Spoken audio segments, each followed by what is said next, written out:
Right. Let me just get my Um, face sorted.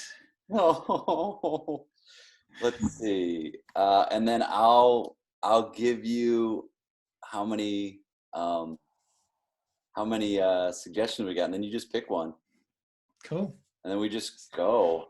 I think that's about it. Yeah. Let's do Uh, this. yeah. Oh, I got to say something about our video. Uh, have you been doing online shows? We've done a few, yeah. It's weird though because I think it's quite intimidating to some of the improvisers to sort of do the online thing, and it takes us a bit of a while to get used to kind of a show format because it's kind of short form. So we're switching between gallery view and speaker view and Oh, stuff like this. So it's kind of and I noticed actually with these scenes that you do them on speaker view? I don't Do know, you? man. Yeah, I'm on speaker view. Yeah. I So you think know that, but it's weird because sometimes you don't get to see the reaction of the person you're because you're always watching the person who's speaking. You never see the let's see. I'm gonna put on gallery. yeah. Why Let's see. not? Yeah, let's see how that Yeah. goes. uh, we have bum, ba, da, ba, 22 suggestions. So pick Cool. a number 1 to 22. Well, I've already looked at them and I've got scenarios worked out for every single one of them, and I'm just hoping that you've done exactly the same Yes, scenario. yes, You've I got that in have. mind. So good, good. So I'm I don't know 17. It's a random number. I just want to Great. see you count. No, 16, 42, 17. 21, Oh, 6, 3. this comes from our friend Tom Needham. Ah, And the suggestion is battery powered. cool. Battery powered. I don't know if you can hear it. Can you hear me? Because it's like, I see man, your these lips are moving. I can't hear. Try turning it off. Can you turn. turn it off? I can't. Off. Off. You I'm turning it off. turn I'm turning it off. I'm going to turn it off. it off. Yeah. Bear with me. I'm going to turn it off. Okay. That's it off. It's made no difference. It's no. It's no. It made no difference. I'm still not hearing the music, and it's kind of it should be kind of like there should be a kind of a nice accordion in the background, but I'm not hearing anything. Nothing I at all. I don't now. I don't hear you. I can't hear you. I can't hear you. You I don't know what you're saying. I'll turn you. it on. Let me turn it on. Don't whatever you do, don't touch yours. Okay, you just stay. I'm I'll going to turn turn. mine on. Okay, I'm on now, but it's I can't hear. No, I can't hear a word you're saying. I can't hear. No, nothing. You're not. I'm not hearing anything you're saying at all. No.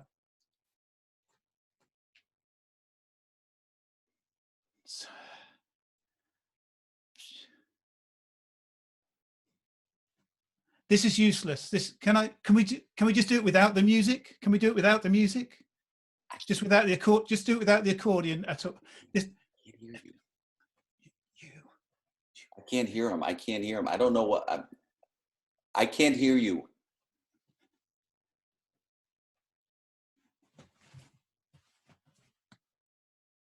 Reboot. I just want to get rid of the. If we get rid of the accordion, or if we're not bothered about the accordion, I can. It's fine. We don't need the accordion. I don't know why you're so hung up on the accordion, Jeff. Can I reboot everything? Do you want me to reboot literally everything? Like computer, the band? Can you reboot the accordion? How do you reboot an accordion? I don't know how you reboot. I mean, it's physical. It's Jeff. I don't know how you reboot an accordion, mate. I wish turn it off. Turn off the accordion. I can ask him to leave the room and then come back in, would that help? Turn it off the accordion. Turn what off the accordion? I can ask him to leave the room. I can ask the accordionist to leave the room and then come back in. Would that help? Yes. Okay. This is perfect. We're doing good. And then after he's gone out and come back in, hopefully we'll try again. Okay. So, sorry. Can you leave the room? I'm not being offensive. I'm just asking you to leave the room. Just leave the room. He's not leaving the room, Jeff. Okay. I can hear you now. That's great. Oh. Whatever you just did, I can hear. Whatever it is you just did, I can hear you. I think it's something to do with the distance between me and the accordion. Yeah, we got to keep the accordion. That's the whole focus of the band. But can he be further away? Because as soon as he gets closer, that's when you cut out. That's when we lose everything. Right.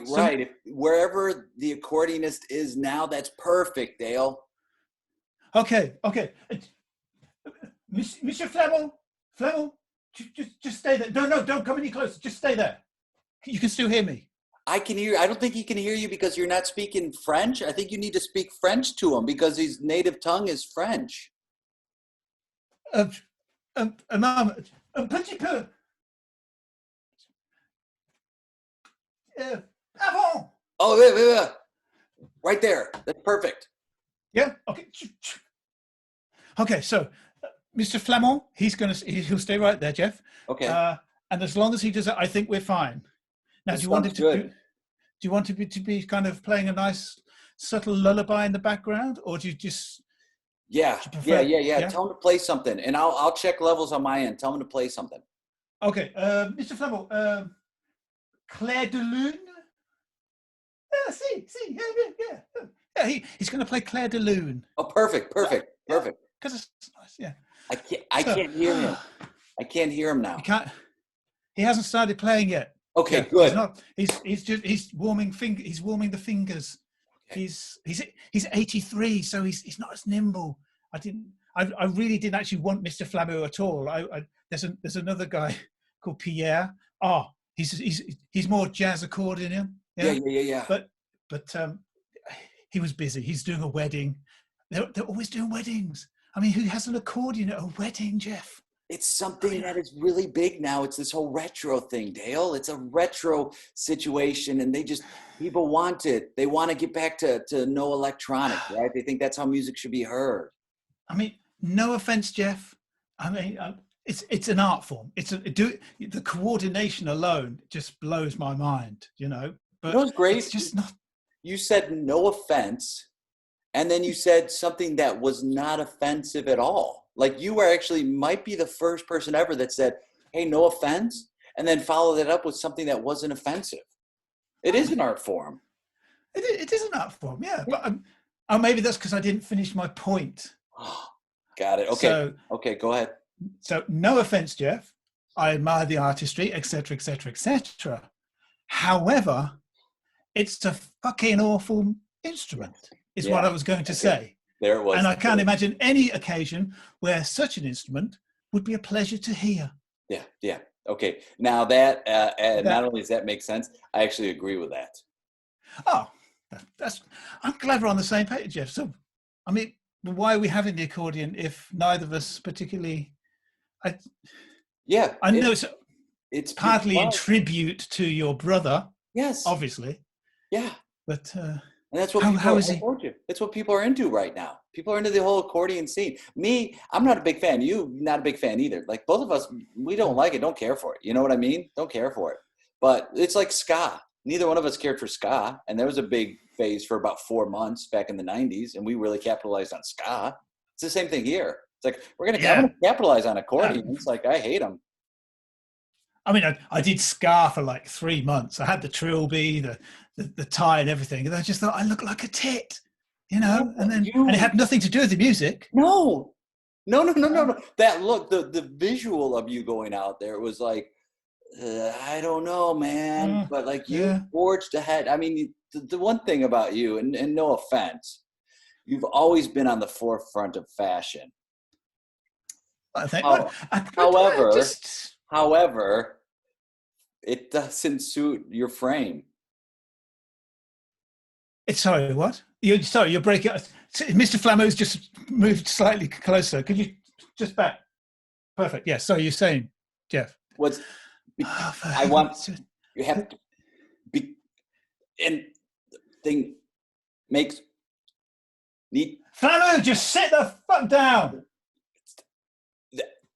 And to go through. Why? Because what? Hello. Yeah, you good. Ooh. What about now? Yeah, no, you. So, you're funny. I don't know what's happening at your end. You're kind of like very. It's really weird because the picture is perfect, but your voice is. It's that thing there. It's that thing there. It's that. Yeah. That's the one. That's the one. You hear me? Go phone.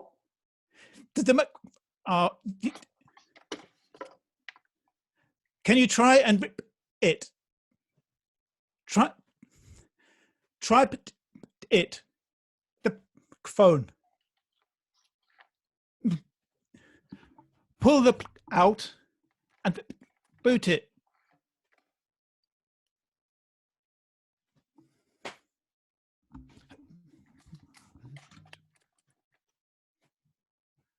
Flamo, back.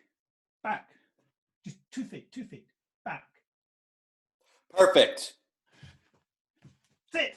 All right, okay. So yeah, Scar. That was a weird time, wasn't it? I was obviously kind of very influenced by musical trends, but you had your moments as well. You know, you did the whole Miami Vice thing. I remember. Oh, I was big into the blazer T-shirt look. Oh yeah, they were white vest and linens. Yeah. I was in a linen phase for about 9 years. I love linens. Linens. Linens it's an amazing material. People underestimate linen. It breathes. It's so versatile. It breathes. You can wear it formal or casual. I still got a whole closet full of linens, man. Over a vest. That's it. And then I went whatever you want. Thing. I mean, nobody's going to question you when you're wearing linen over a vest, are they? No, sir. So, it's all how you wear it. Exactly. It's all in the your carriage. I'd like to think it's in your carriage, which is kind of it's where you are better than. So you're better than me, Jeff. You're so much better than me. I can only just try and emulate your style, but you just have it all. You got the family, you got the kids, you got the style, you got the music studio, you got the microphone that works occasionally but not always. And look at you, you got the looks, you've got those looks, those handsome chiseled eyes, and the talent. Oh, I can hear. Oh, sorry, Jeff. I could just hear you writing there. You didn't get any of that, did you, Jeff? No. I'm going to sign off. Did I? Was it something I said? Something I said, Jeff. Don't go. Don't go, Jeff. Jeff. Play Claire de Lune louder. Boy, stay. It's just me and Mr. Flamu. Don't go. Jeff. Don't leave me. Yeah. Oh, dude. We should thank Mr. Flammer really as well for his part in the whole thing. Claire de Lune, come on.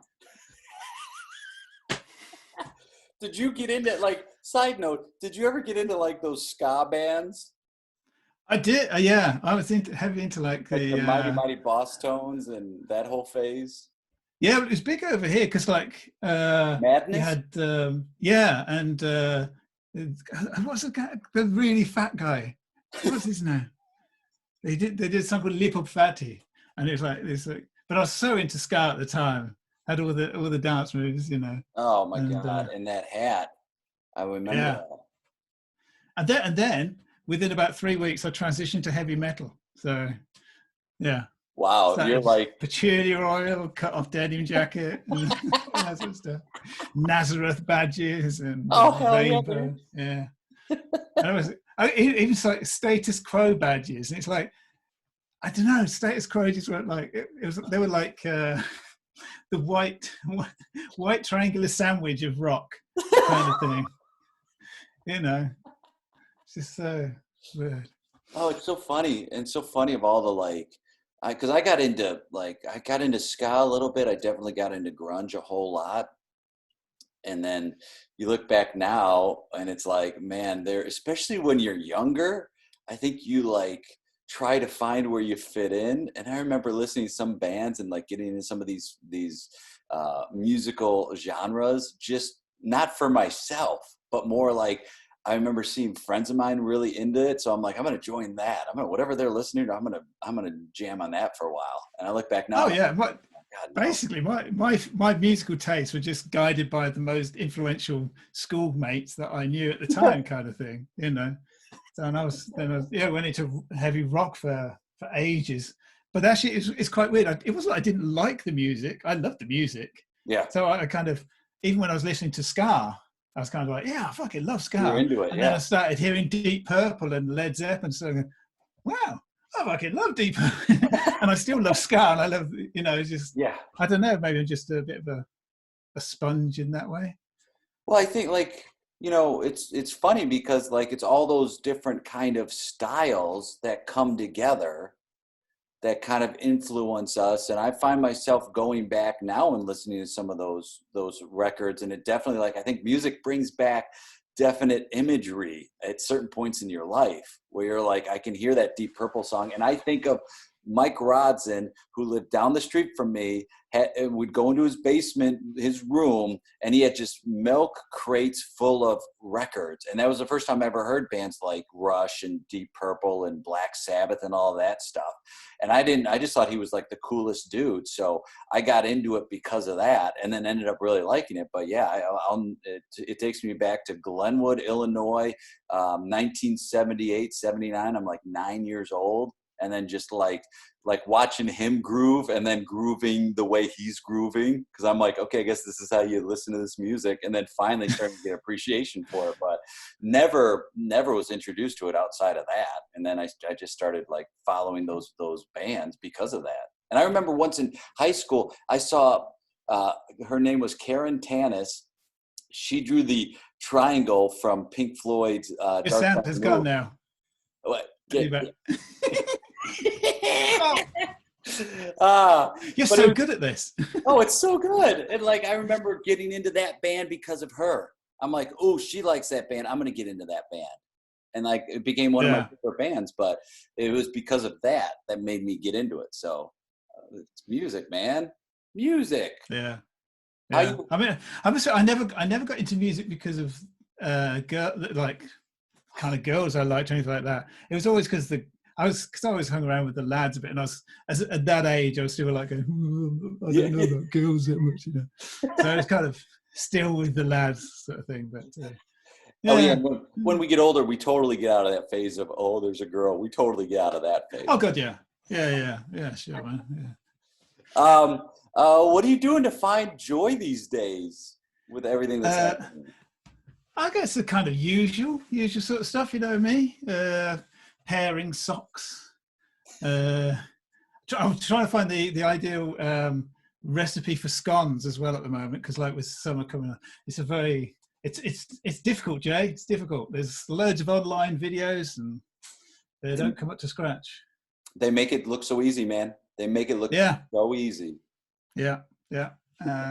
So that's what we're in the process of doing it now. My wife and I was kind of going, we got to fucking sort these scones thing. It's the last thing we do. And I'm just doing Kegel exercises as well at the moment as well. Just to pass the time. Literally at the moment. Yeah. Literally out here now. Well, please give her my best. She's amazing, and it's super duper fun playing with it. It always has been, man. You're such a versatile performer. You can improvise short form or long form, and you can sing. Like, it's really just a joy playing with you. It's a super joy watching you, man. So thanks for taking time out. Cheers, Jay. It's an absolute pleasure. And I'm feeling like I'm out of practice at the moment as well. It's a weird thing. Like, you've been doing it for several years, but just like a couple of weeks out, and you go, oh fuck, maybe I've lost it. Maybe this, what do I do? Well, so I need to sort of do more of this. Yeah, it's a muscle. It's a muscle, and then we get out of it, and now you're also having people come into your personal space, so you're more vulnerable. Your imagination gets more limited, whereas we need to keep opening that imagination up. It's so much more important now because there's so many distractions, and you're at home and all this stuff going on outside. So it's almost like doing it a different way now, where you really have to open up that imagination and be vulnerable. It's like you're inviting people into your home. It's crazy. Yeah, definitely. And it's weird as well. It's kind of just I have to be standing up to do it, because otherwise my energy is just like it's so hard to sort of, and I find that a lot as well when I'm teaching. Just kind of, you've got to somehow get the energy. You've got to work a lot harder to get that energy up. But it's like you say, it's just a new form of doing it. It's kind of just a slight, again, it's the improviser shift in mindset. Okay, how do we do this? How do we make this work? Yeah, you have to, and that's part of the fun of it. And I think, like, I found, like, teaching now, I'm taking breaks like once an hour, versus before I do it like once a class. Now I'm like, I'll take like an 8-minute break every hour, just because I feel like that helps because you're right on the energy thing. It's like, how do you keep the energy up, and how do you keep it going? So yeah, for sure. Yeah. And and obviously it's a computer screen. There's all the potential little distractions going on to the side and everything in the phone, and your body goes into this mode. Computer screen. Oh, I'm watching Netflix. Your body just falls to that mode of like, I'm watching something. And so keeping active, for sure. Like, I have to, if I'm sitting, I have to either keep adjusting myself or like play around with things on, like, that's why the writing was really good for me, because it just kept me moving rather than just, But I definitely agree. Like, standing will keep the energy up, for sure. Yeah. And also there's that thing of like, ideally you should look into the camera, but I have to look at your eyes. Because if I'm not looking at your eyes, I can't read you. So it's just one of those things where you kind of, it's a weird, like, I do this? That's why, like anything, the more you do it, the more comfortable you start getting with it too. You know what I mean? It's like, okay, I have to trick my brain to say, I got to somehow check in with your eyes and then still deliver it to camera. So it is the way it is now, and we're just making the best of it, man. Yeah. You're the best, brother. I love you. My eyes are so. Take care, man. Wait, your eyes? My eyes generally look so unfocused. You can't really tell where I'm looking anyway. We'll just continue to do it with sunglasses on. Yeah. Easiest way. I was going to stick 2 eyes either side of my camera, 2 like little googly eyes, so I've got something to focus on. Trial and error, man. Well, it's good seeing you. Take Take it easy, Jay. And you, bud. Take care. Keep up the good work. See you around.